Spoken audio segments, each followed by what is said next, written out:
자, 오늘은 레위기 4장, 레위기 4장 내용을 같이 살펴보도록 합니다. 레위기 4장 전체를 읽지 않고 중간중간 내용만 읽어보도록 할게요. 화면을 보시고 찾고 다른 분은 성경을 찾으시면 될 것 같아요. 레위기 4장. 자, 2절 같이 읽어보겠습니다. 2절. 이스라엘 자손에게 고하여 이르라. 누구든지 여호와의 금령 중 하나라도 그릇 범하였으되. 자, 13절. 만일 이스라엘 온 회중이 여호와의 금령 중 하나라도 그릇 범하여 허물이 있으나 스스로 깨닫지 못하다가. 자, 14절.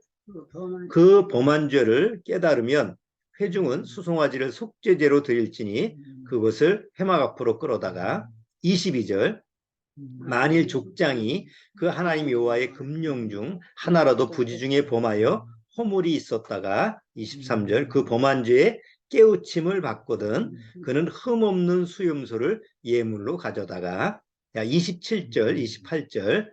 만일 평민의 하나가 여호와의 금령 중 하나라도 부지 중에 범하여 허물이 있었다가 그 범한 죄에 깨우침을 받거든 그는 흠없는 암염소를 끌고 와서 그 범한 죄를 인하여 그것을 예물로 삼아. 자, 우리 잠깐 기도드리고 오늘 같이 말씀 살펴보도록 하겠습니다. 하나님 아버지 감사합니다. 찬송가 우리가 불렀던 것처럼 이 세상에는 정말 슬픈 일이 많고 늘 고생길이고 육체적인 고생만 고생이 아니라 우리 마음까지도 늘 고통을 당하는 것이 이 세상인 줄 압니다. 그런 사실을 이미 성경에서는 전도서를 통해서나 여러 하나님의 말씀을 통해서 우리에게 미리미리 말씀해 주고 있기 때문에 우리는 그 사실이 정말 세상에서는 현실적인 사실이라는 것을 인정하게 됩니다. 그럼에도 불구하고 그 슬픔 속에서 우리는 참된 기쁨을 그리스도 안에서 발견할 수 있고 참된 즐거움을 그리스도와 함께 누릴 수 있는 줄 압니다.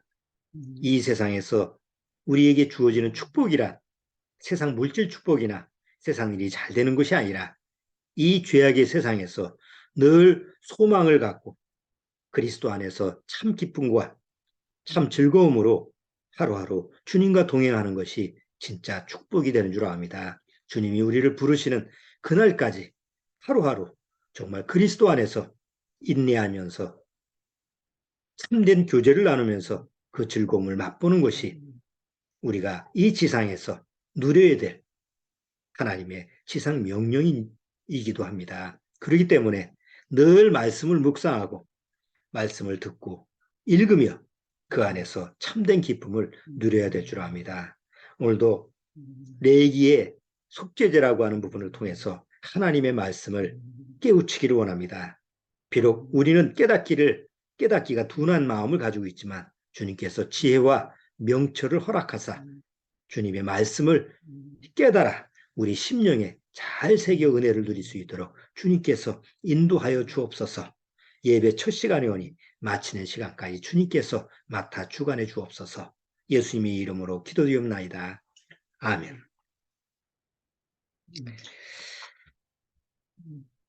자, 오늘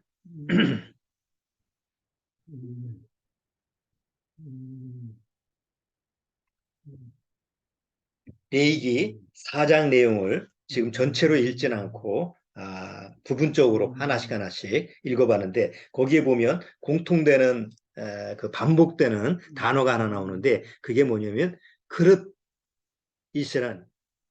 그릇 범죄하였거든. 이제 그릇이라고 하는 말이 나와요. 이게 밥그릇, 국그릇 우리가 이렇게 식사할 때 사용하는 그런 그릇이 아니고 그릇이라고 하는 게 뭐냐면 알지 못해서 내가 알지 못하고 짓는 죄. 쉽게 말해서 모르는 죄예요. 그러니까 모르는 죄를 범했을 때 하나님 앞에서 드려지는 제사가 속죄제라고 하는 겁니다. 보통 우리가 세상에서 뭘 좀 실수를 하거나 아니면 뭐 잘못했을 때 일부러 잘못을 했어요. 고의적으로 잘못을 하면 어떻게 되죠? 차를 타고 가는데 뭐 그 횡단보도에서 운전자가 고의로 사람을 쳤어요. 고의로 사람을 쳐서 다치게 하면 그거는 무슨 죄예요? 그건 살인죄나 마찬가지죠. 뭐 술을 먹고 운전을 했거나 음주운전을 해서 사람을 쳤거나 이거는 고의적인 범죄입니다. 그런데 브레이크가 고장이 났어. 그래서 횡단보도에서 내가 서야 되는데 차가 갑자기 브레이크가 고장이 나서 어쩔 수 없이 사람이 다치게 됐어. 그럴 때는 내가 고의성이 없잖아요.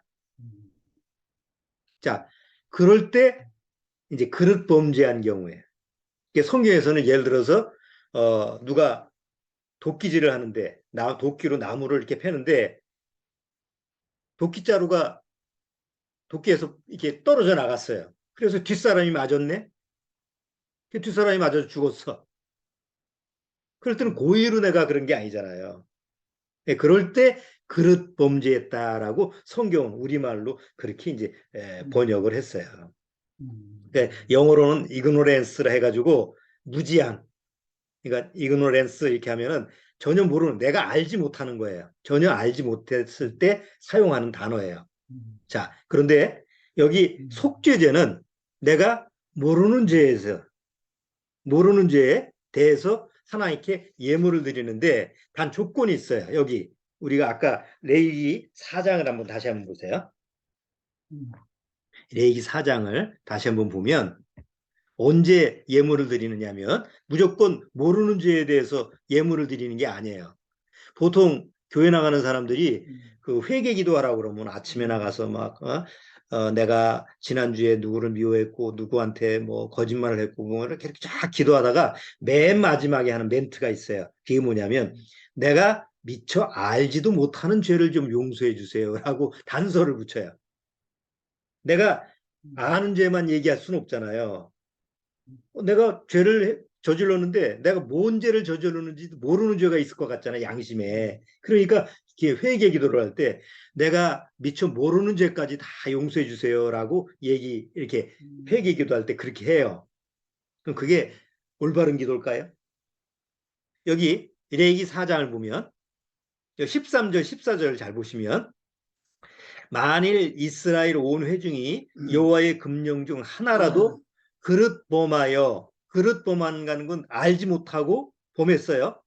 허물이 있으나 스스로 깨닫지 못하다가 아니 죄를 졌는데 내가 스스로 깨닫지를 못해요. 그러면 그거에 대해서 어떻게 할 수가 없잖아요. 내가 무슨 죄를 저질렀는지 모르는데 그걸 어떻게 하나님 앞에서 회개를 해요. 자, 그런데 14절에 보면 그 범한 죄를 어떻게 하면 깨달으면. 그러니까 모르는 죄에 대해서 무조건 하나님 앞에 제사를 드리는 게 아니라 모르는 죄를 깨닫지 못하면 절대로 하나님 앞에 예물을 드릴 수가 없어요. 왜?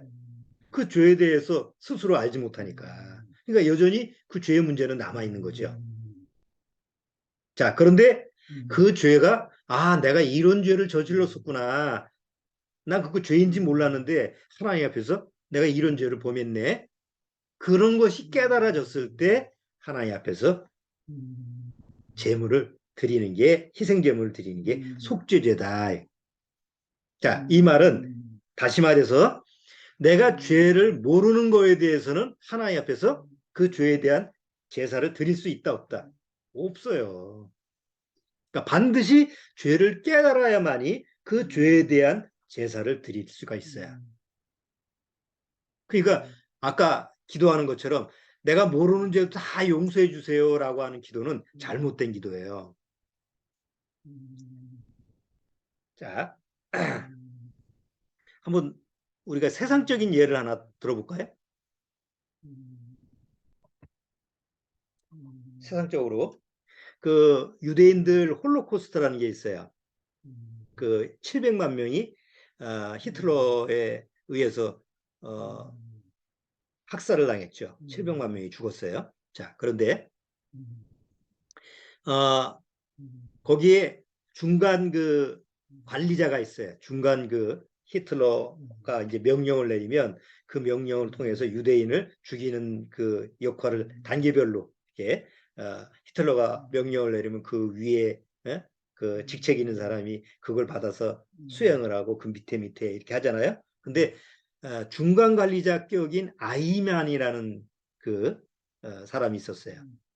그럼 그 아이만이 그 유대인들이 나중에 2차 대전이 끝나고 나서 전범들, 전쟁 범죄자들을 잡아가지고 이제 재판을 하는 장면이 나타나는데 유대인들 중에서 저 뭐죠? 그 히틀러 밑에서 학살에 동참했던 사람들 중에서 2차 대전 끝나고 나서 다 재판을 넘겨줘요. 잡히면 이제 다 도망가 숨었는데 그냥 유대인들이 구석구석 가가지고 다 찾아가지고 재판에 넘겨요. 그 중에 체코에서 그냥 숨어 지내다가 결국은 잡혀서 이스라엘로 가가지고 아이만 거기서 재판을 받게 하는 사람이 이제 아이만인데 그 당시에 재판을 할 때 전 세계에 중계를 했어요. 텔레비전 그 방송으로 해서 아이만을 재판하는 그 재판 그 중계를 했어요. 이게 스포츠 중계처럼 월드컵 스포츠 중계처럼 중계를 하는 거예요. 왜냐하면 이런 전쟁 범죄에 대해서는 끝까지 추적을 해서 이렇게 죄에 대한 대가를 치르게 한다라고 하는 걸 이제 유대인들이 이제 보여주기 위해서 그렇게 한 거예요. 그래서 그 아이만이라는 사람이 이제 재판에서 재판을 하는데 그게 이제 다 그 전 세계 사람들이 목격을 하잖아요. 그때 이제 아이만이라는 사람이 뭐라고 계속 자기를 변호하느냐면 난 몰랐다. 난 위에서 시키는 대로만 했지. 난 책임이 있는 자가 아니다. 뭐 유대인을 학살했다고 그러는데 사실 그거는 명령에 따라서 내가 중간 계급이니까 못하면 난 뭐 살 수가 없으니까 그냥 싫어도 하는 것뿐이지. 내가 그게 무슨 죄가 있냐. 그런 식으로 해서 끝까지 자기 죄를 부인했던 사람이에요. 그 사람들이 이제 전 세계 사람들이 다 이제 그런 모습을 보고 경악을 금치 못하죠. 야, 양심이 저렇게 그 죽은 사람이 있나? 700만 명의 유대인이 죽었음에도 불구하고 뭐 한 번의 사과도 없이 자기가 비록 위에 명령을 따랐어도 내가 좀 그 많은 사람들에 대해서 준 거에 대해서는 내가 좀 미안하게 생각한다. 뭐 그런 말이 전혀 없이 자기 변호만 하는 거예요. 그리고 그 사람이 주장하는 게 뭐냐면 나는 몰랐다. 모르는 게 뭐가 죄냐. 이렇게 주장했어요. 결국은 사형을 당했어요. 요새 매일 시끄럽죠. 뉴스 보면 맨날 했다 안 했다 했다 안 했다 그래서 무슨 진실 규명이고 뭐 어쩌고 저쩌고 해서 그런 게 많이 나타나는데 자 사람들이 뭐 잘못을 해놓고 나서 나는 몰랐다. 그러면 세상에서는 조금 그런 거를 감안을 해요. 군대 가서도 내가 뭔가 뭐 생활을 하다가 뭐 잘못했어요. 근데 몰랐습니다. 내가 이건 잘 몰랐습니다. 몰라서 그랬습니다. 그러면은 묵인을 해줘요. 아니 몰랐다는데 알고 일부러 잘못하면 그거는 문책을 가해야 되지만 그렇게 해야 되는 걸 몰랐다고 하는데 그걸 어떻게 문책을 할 거예요. 그래서 세상에서는 모르면 죄가 안 되는 그런 상식이 비상식적인 것이 상식이 돼버리는 그런 사례가 있어요. 세상에서는. 자, 그런데 세상에서도 모르면 뭐 그냥 죄가 그냥 덮어지는 걸까요? 자, 그 부부지간에 남편이나 아내 그 핸드폰 있잖아요. 요새 핸드폰. 그래서 남편이 아내나 아내가 남편의 핸드폰을 이게 뒤지면 단 조건이 있습니다. 비밀번호를 풀어서 비밀번호가 잠겨져 있는데 비밀번호를 풀어서 허락도 없이 비밀번호를 풀어서 그 상대방 핸드폰을 이렇게 보면 죄가 될까요? 안 될까요?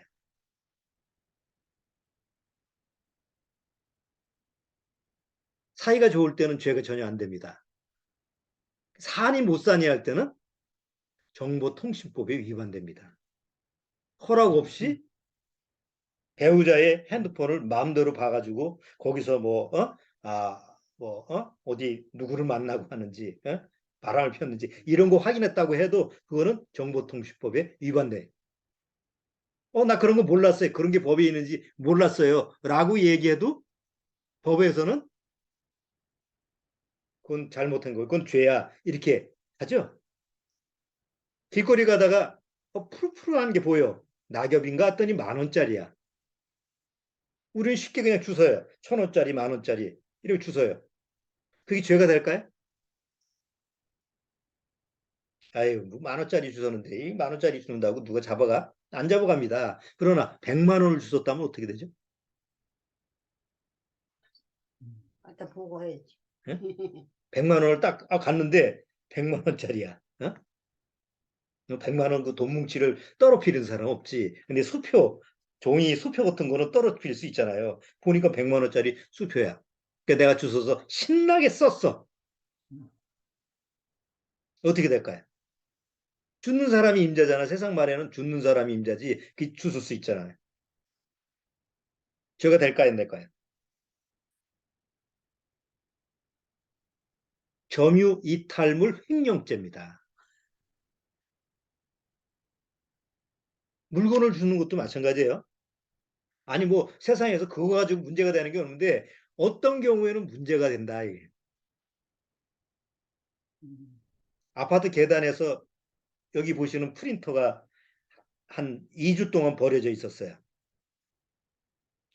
그냥 난 누가 버리는 건 줄 알고 그 저 재활용에 버리는 거 귀찮아서 여기서 놨구나 해서 한 2주 동안 버려둔 걸 나도 그냥 방치했었는데 나중에 보니까 자세히 보니까 박스가 뜯어져 있는 그 흔적이 있는 거예요. 새 거야.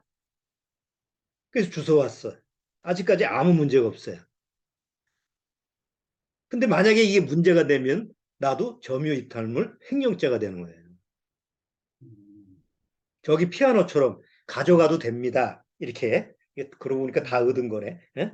다 종이에다가 이거는 가져가실 분 가져가세요. 그럼 가져가면 아무 문제가 안 되는데 아무것도 안 써 있는데 내가 임의로 막 가져가. 근데 나중에 주인이 와서 이거 누가 가져갔지? CCTV 확인해가지고 저 사람 찾아가지고 고발을 하면 법이 걸리는 거야. 그럼 경찰서 가서 나 그런 거 몰랐어요. 누가 버린 줄 알았어요. 라고 얘기한다고 해서 그냥 넘어가는 게 아니라. 그러니까 세상에서도 모르는 게 죄가 돼요. 음. 그런 게 많아요. 그래서 억울하게 당하는 사람이 많아. 산에 가서 옛날 봄이 되면 봄나물 채취하죠?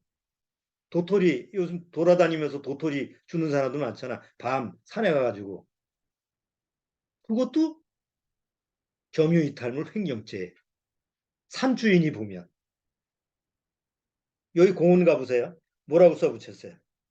산에 있는 도토리나 뭐 이런 열매를 가져가시면 안 됩니다. 음. 편의점에서 전에 편의점에서 일할 때 거스름돈을 주잖아요. 그러면 그 사람이 돈을 나한테 줬어요. 근데 내가 더 많이 받았어. 거스름돈을 조금 줬어. 그게 죄가 될까요, 안 될까요? 아니면 반대로 내가 그 사람한테 돈을 더 많이 줬어. 그럼 그 사람은 내가 1,000원을 거슬러 줘야 되는데 10,000원을 거슬러 줬어. 자기도 무심코 주머니에 넣었는데 가서 보니까 10,000원짜리야. 그러면 얼마를 더 받은 거예요? 9,000원을 더 받은 거잖아요. 그러면 그거는 죄가 될까요, 안 될까요?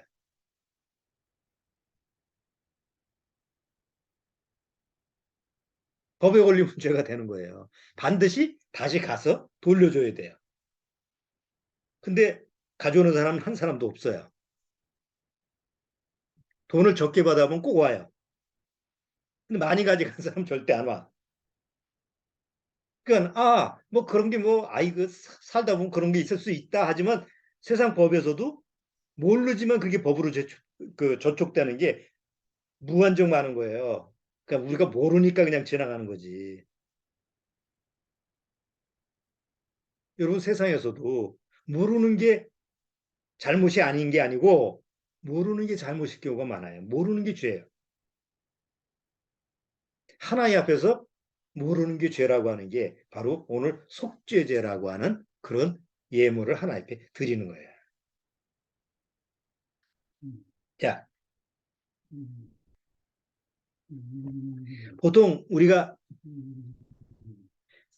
죄라고 하는 얘기를 교회에서 얘기할 때 원죄라는 말을 하죠. 원죄.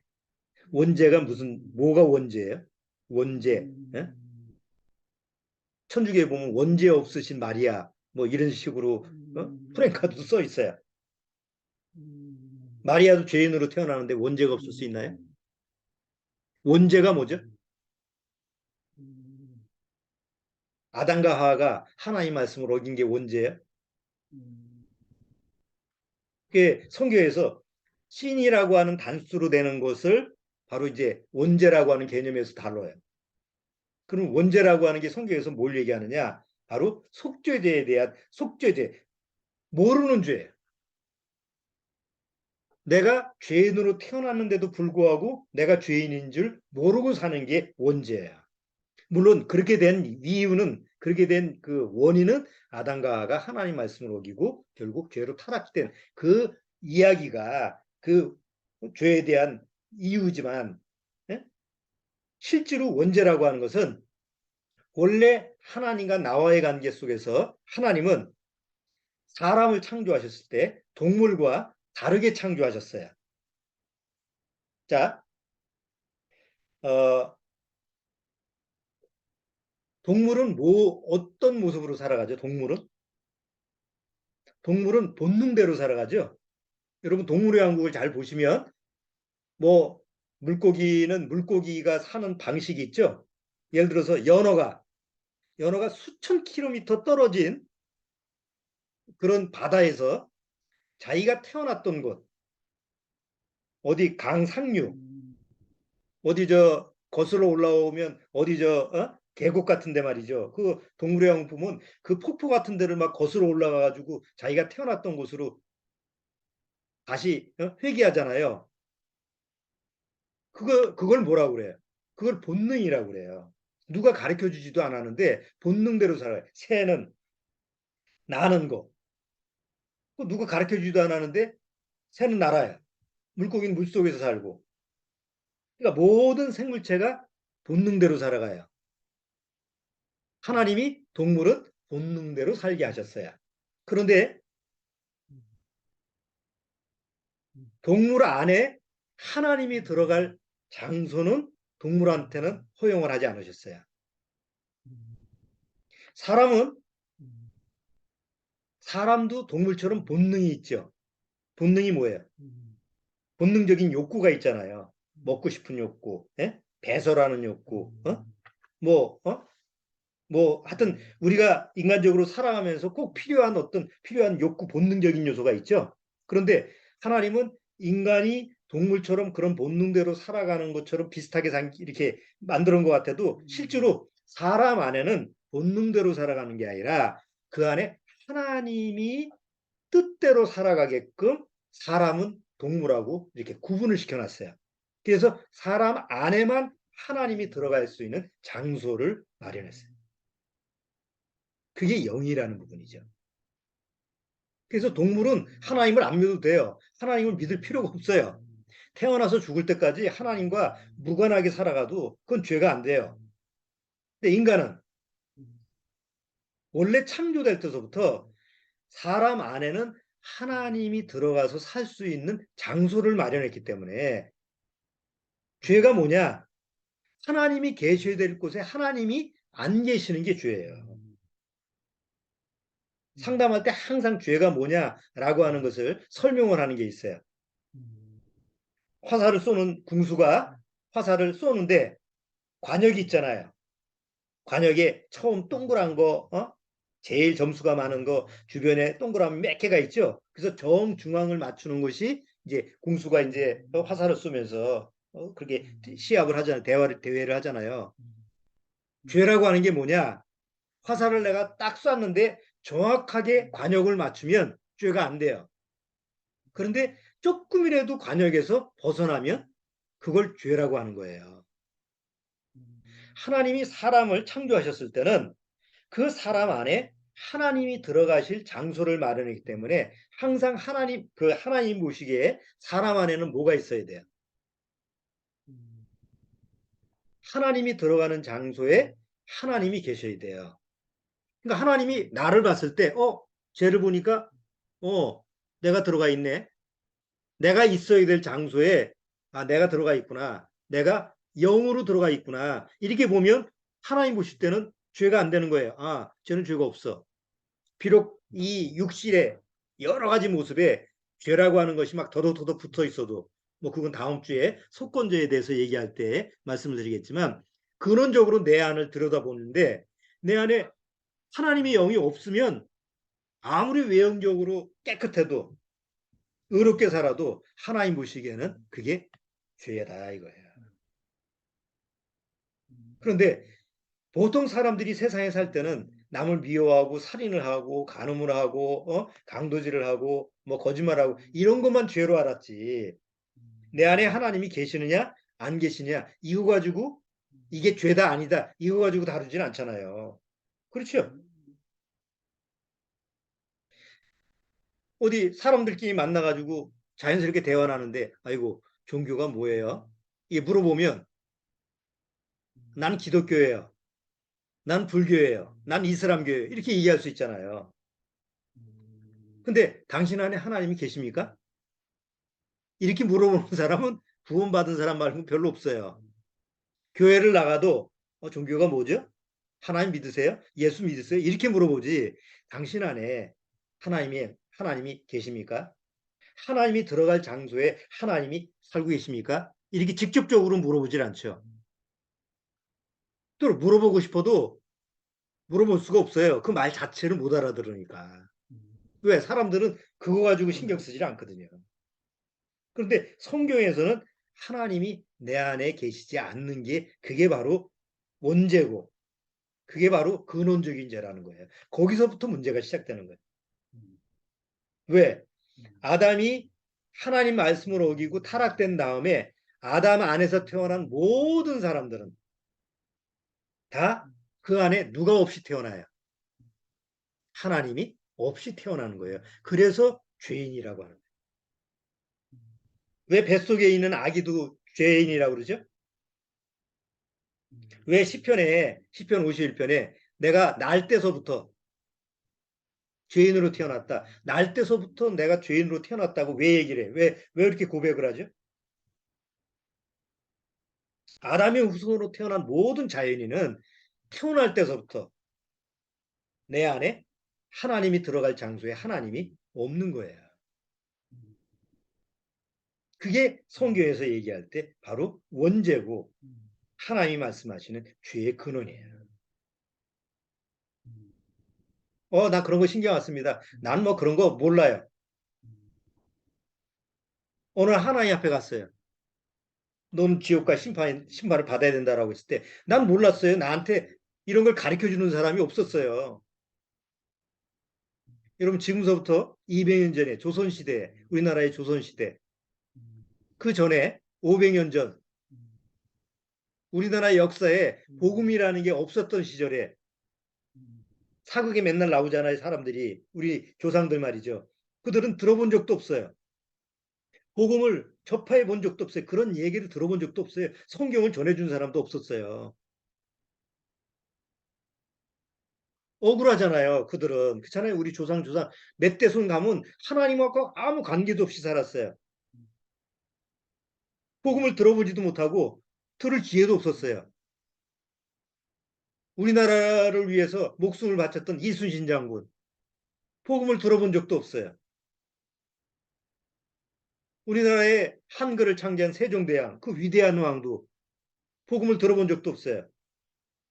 하나님이라는 존재를 몰라요. 우리한테는 없어서는 안 될 영웅이고 위대한 조상이지만 하나님 앞에서는 죄인이에요. 왜?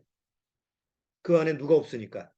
자기 안에 하나님이 없이 살았기 때문에. 야, 그런 법이 어딨냐? 그게 하나님의 법이에요. 그래서 지금 우리가 구원받고 나서 이 시대에 태어난 걸 얼마나 하나님께 감사해야 될지 몰라요. 지금보다 100년 전에, 지금보다 200년 전에, 아니 지금보다 3, 400년 전에 태어났으면 어떡할 뻔했어요. 혹 왕으로 태어났어도 하나님 앞에서는 노예로 태어난 거 별 차이가 없는 거예요. 하기는 드라마 보면 왕이라고 해서 뭐 편하고 행복하게 사는 건 아니잖아요. 맨날 드라마 보면. 맨날 저기 독침 맞아 죽고 뭐 독약 맞아 누가 독약 맞아서 죽게 하고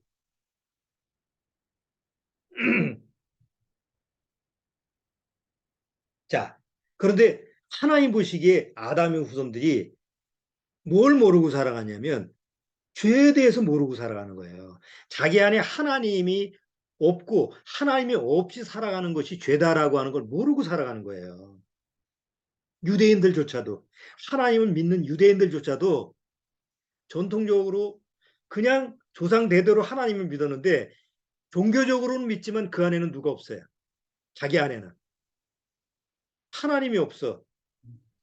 우리나라에 1,500만 명, 아니 천주교 신자까지 합쳐가지고 한 2,500만 명 되는 기독교 인구, 그 많은 인구들 중에서 교회를 나가고 성당을 나가고 하나님을 나름대로 믿어도 자기 안에 정말 살아계신 하나님이 있는 사람이 과연 몇이나 될까요? 정말 구원받은 사람 말고는 교회를 나가고 성당을 나가고 뭐 신부가 되고 목사가 되고 그래도 그 안에 하나님이 안 계시면 하나님 앞에서는 여전히 죄인인 거예요. 그리고 자기가 무슨 죄인인지를 모르고 살아가는 거예요.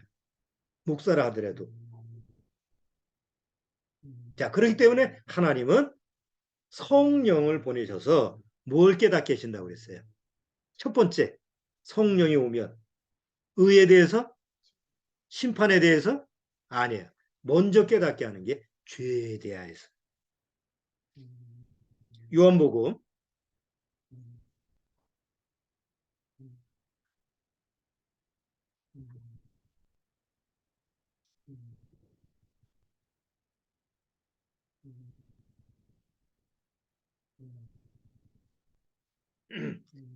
요한복음 16장 8절 9절.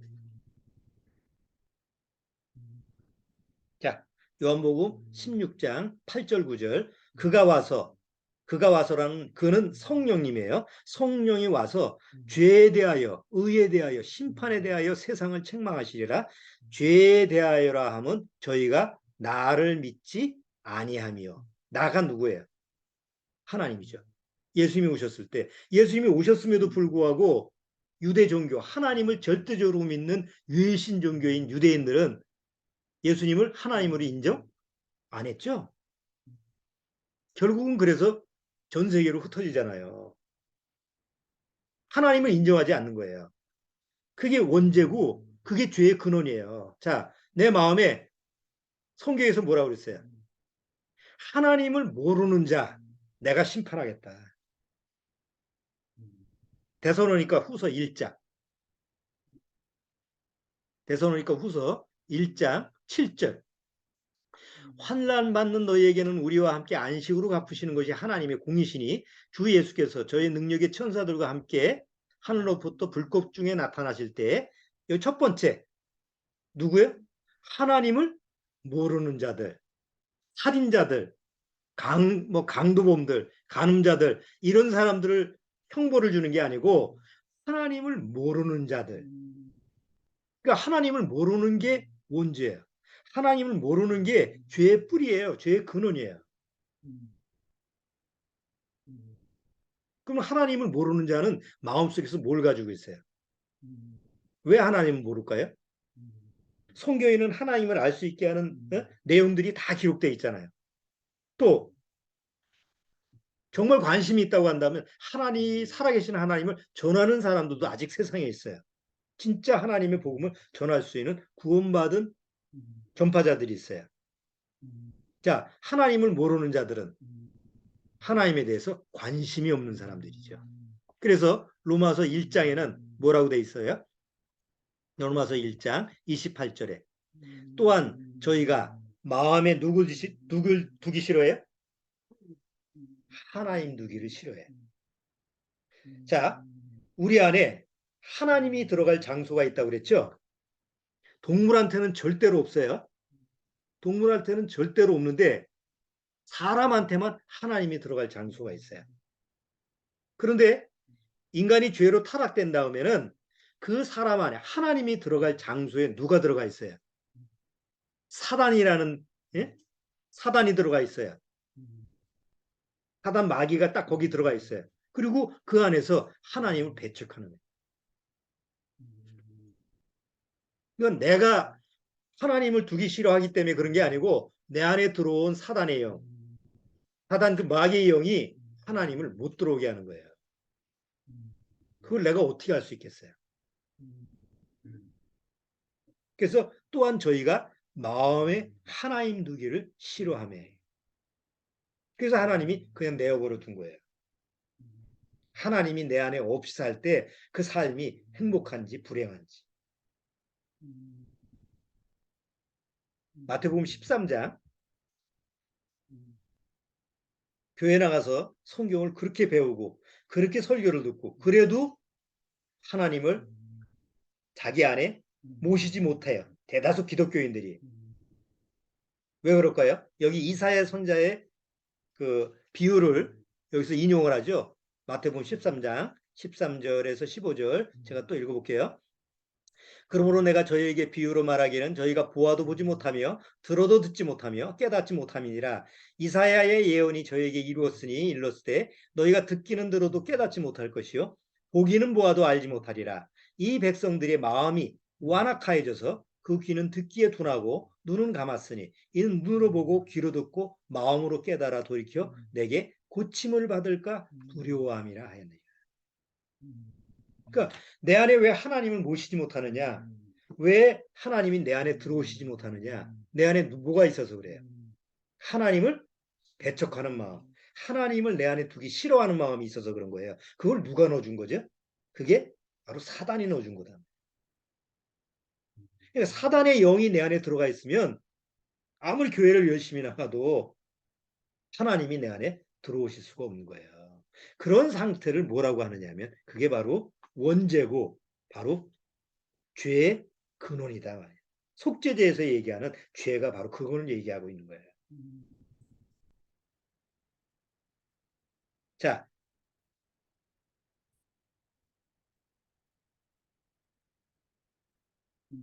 이제 속죄제를 왜 하나님께서 드리라고 했을까요?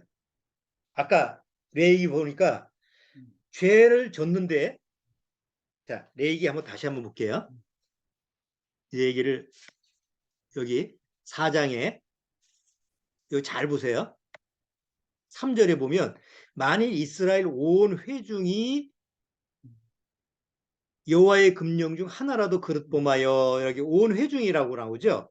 그 다음에 22절에는 뭐라고 하죠? 만일 족장이 그 다음에 조금 있다가 평민의 하나가 그러니까 회중이라고 하는 것은 지도자예요. 뭐 제사장급. 예? 그 다음에 족장이라고 하는 것은 그 밑에서 이제 백성들을 다스리는 사람. 나머지는 평민들 아니에요. 그런데 이 사람들이 내가 뭔가 잘못된 행위를 했는데 그게 하나님 앞에서 그게 잘못되는지 안 되는지를 몰라. 근데 어느 날 이게 하나님 앞에서 죄였구나라는 걸 깨달으면 그때 하나님 앞에서 뭘 하라고? 속죄제를 드려라 이렇게 얘기하는 거예요. 자, 그런데 우리가 죄를 깨닫지 못했을 때는 하나님 앞에서 죄에 대한 회개를 할 수가 없잖아요. 그러니까 먼저 해야 될 일이 뭐예요? 하나님 앞에서. 제사를 먼저 드리는 게 아니고 먼저 죄를 깨달아야 돼요. 회개는 무조건 하는 게 아니라 먼저 죄를 깨달아야만이 회개를 할 수가 있는 거죠. 근데 교회 가서 가르치는 건 뭐예요? 죄가 뭔지를 먼저 얘기를 하지 않고 무조건 빌어라. 옛날에 고을 원님이 잘못한 죄인 하나 끌고 오면 뭐라고 그래요? 네 죄를 네가 알렸다 그러죠. 끌려온 사람은 내가 뭐게 왜 잘못해서 끌려왔는지도 모르는데 끌려왔어. 그 두들겨 맞고 오는데 네 죄를 내가 알렸다 그러면 뭐래도 생각해야 될 거 아니야. 내가 뭔 죄를 저질러서 여기 와서 끌려왔지? 에? 하나님 앞에서 그런 게 아니라는 거예요. 그렇게 죄를 깨닫는 게 아니에요. 아까 성령이 오시면 뭘 해준다고요? 죄에 대해서. 그래서 우리가 구원을 받으려면 바로 구원의 상담에서 꼭 필요한 게 죄에 대한 문제를 성경을 통해서 풀어야 되는 거예요. 근데 스스로 못 풀어요, 이게. 물론 뭐 전혀는 안 될 수 있는 건 아니에요. 어느 날 성경을 통해서 내가 죄를 깨닫고 하나님 앞에서 아 이게 죄였구나. 그래서 하나님 앞에서 죄 사함을 받는 이런 경우도 있을 수 있어요. 그런데 하나님이 이제 우리한테 구원을 받을 수 있는 방법 중에 하나가 전도자를 보내서 먼저 깨달은 사람, 먼저 죄를 깨닫고 구원받은 사람을 보내서 아직도 죄를 모르는 사람한테 죄를 깨닫게 하는 거예요. 뭘 통해서? 성경을 통해서. 여러분 다 구원 그러니까 상담을 받을 때 처음부터 무슨 얘기를 합니까? 죄가 뭐냐라는 얘기를 시작하잖아요. 성경을 통해 성경 전체적인 내용을 통해서 당신은 하나님 앞에서 이런 죄인입니다. 이런 죄인입니다. 이런 걸 쭉 들으면서 처음에는 부정을 하죠.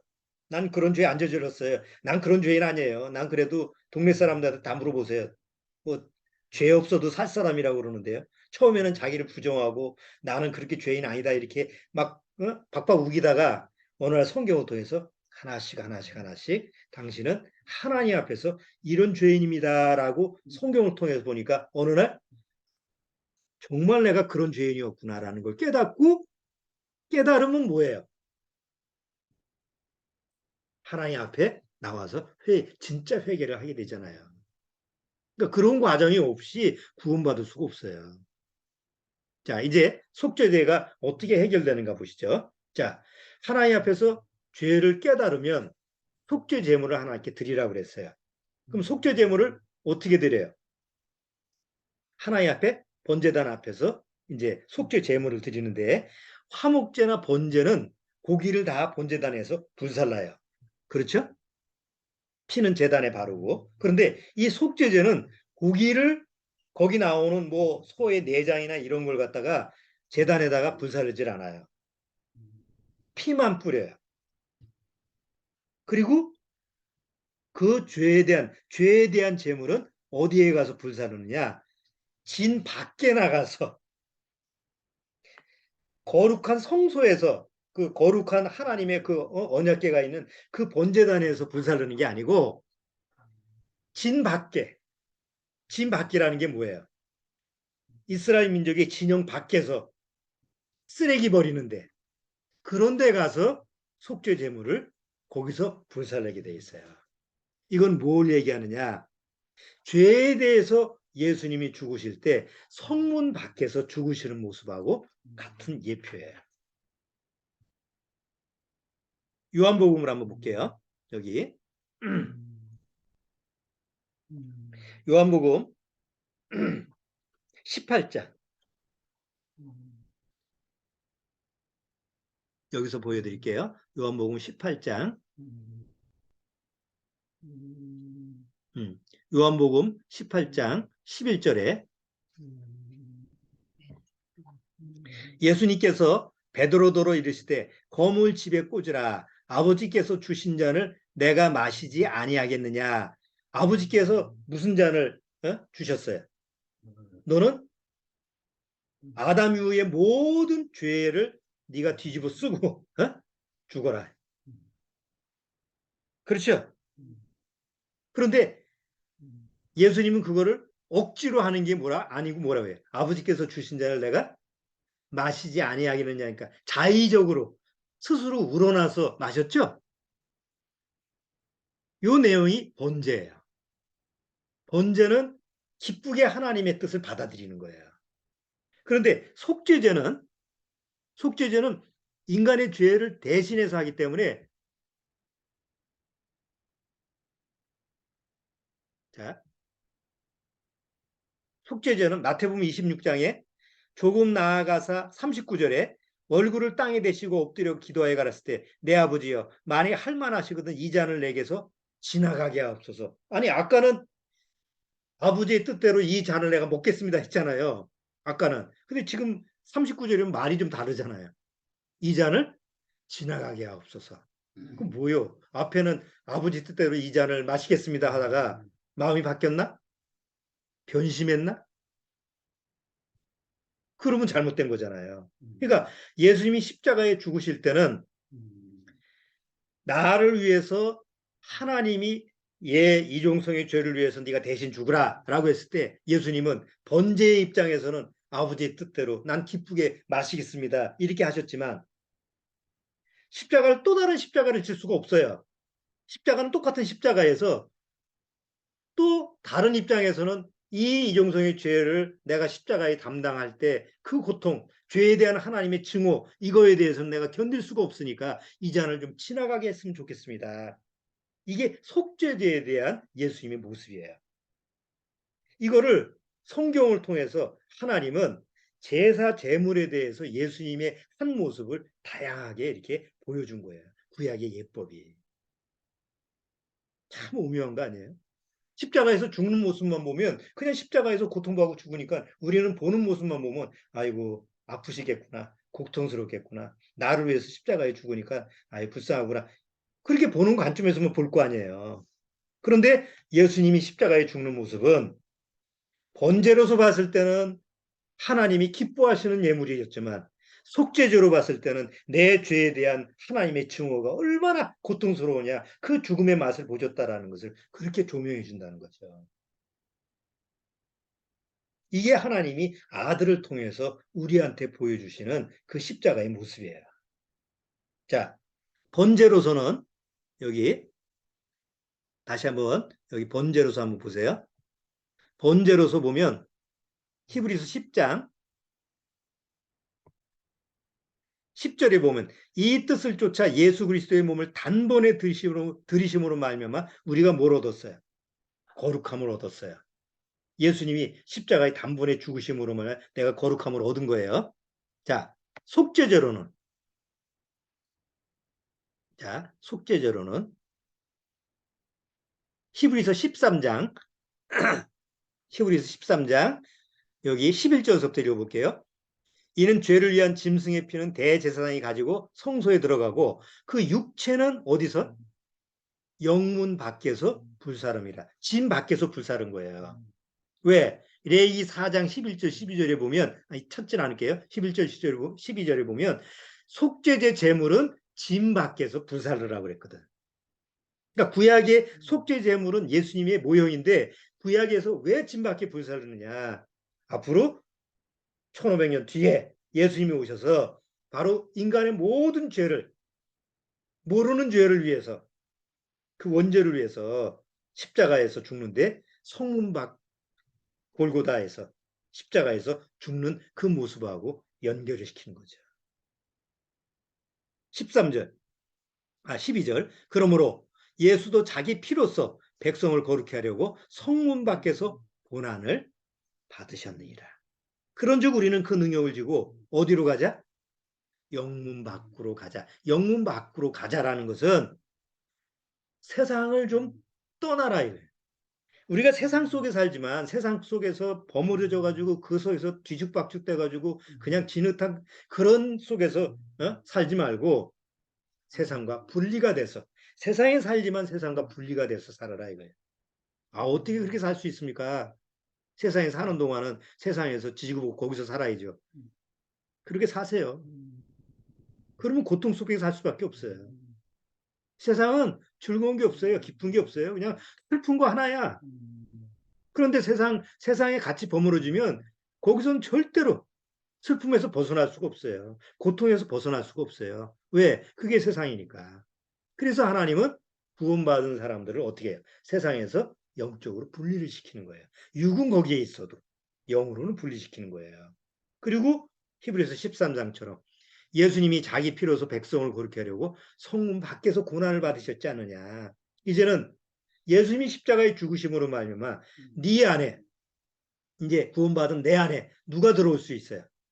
예수님이 십자가의 죽으심으로 말미암아 내가 가지고 있는 원죄, 내가 가지고 있는 모르는 죄, 하나님이 내 안에 없으면서도 그 없다라는 것이 하나님이 내 안에 안 계시는 게 죄다라는 걸 모르는 그 죄를 예수님이 십자가에서 속죄제물로 죽으셔서 이제는 그 죄를 깨닫고 내 안에 누구를 모신 거예요?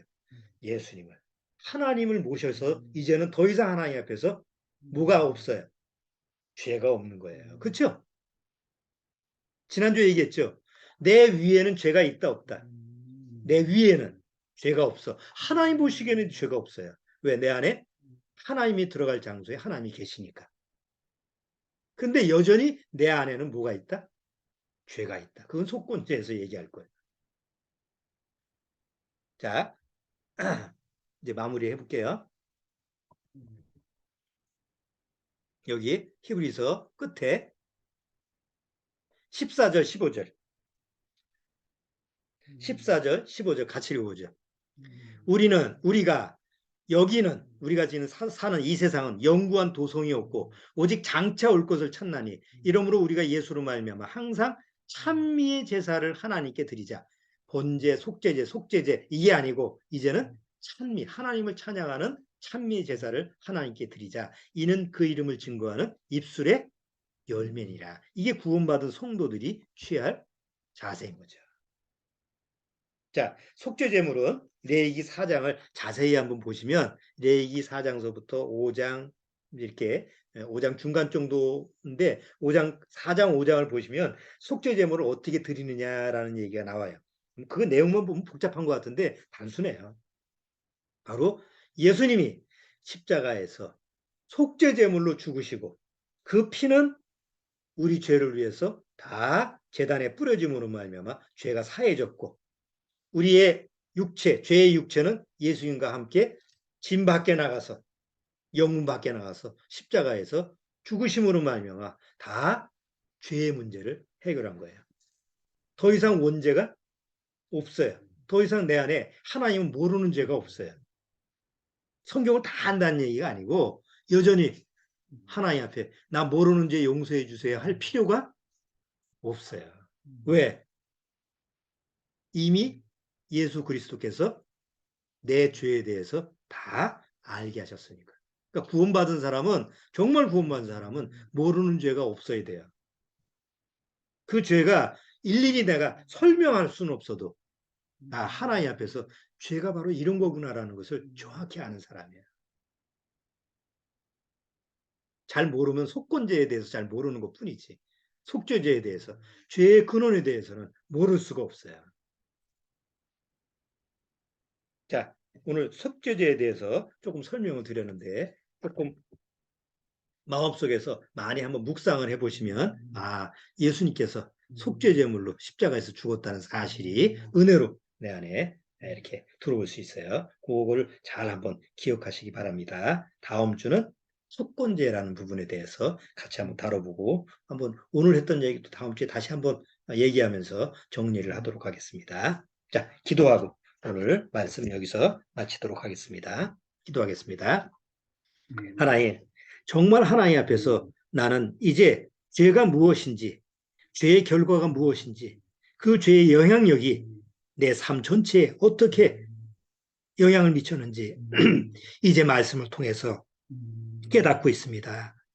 그렇기 때문에 매일매일 하나님 앞에서 그 죄된 나를 시인하고 바로 그 죄 때문에 예수님이 십자가에서 속죄제물로 죽으셨다는 사실을 믿습니다.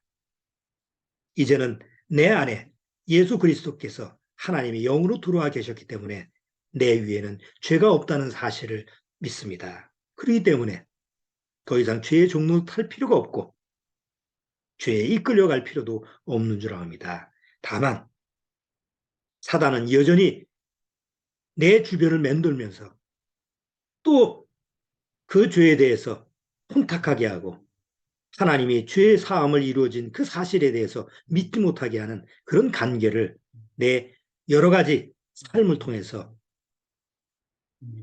획책하고 있는 줄 압니다. 거기에 대응하기 위해서는 늘 하나님의 말씀으로 무장을 하고 하나님의 은혜가 말씀을 통해서 내 안에 늘 충만히 있으면 능히 사단의 괴계를 이길 수 있다는 사실을 우리는 성경을 통해서 분명히 알아야 되는 줄 압니다. 내가 어떤 환경에 처했든지 내 몸이 아프거나 내 환경이 나를 고통스럽게 하거나 여러 가지 또 내가 세상에서 고통을 당한다 하더라도 슬픔을 당한다 하더라도 나한테 약속하신 그 소망을 붙잡고 늘 주님과 함께 동행하는 삶을 잃지 않도록 소홀히 하지 않도록 주님께서 말씀으로 붙잡아 주옵소서. 말씀으로 축복해 주옵소서. 예수님의 이름으로 축원합나이다. 아멘. 자, 마치겠습니다.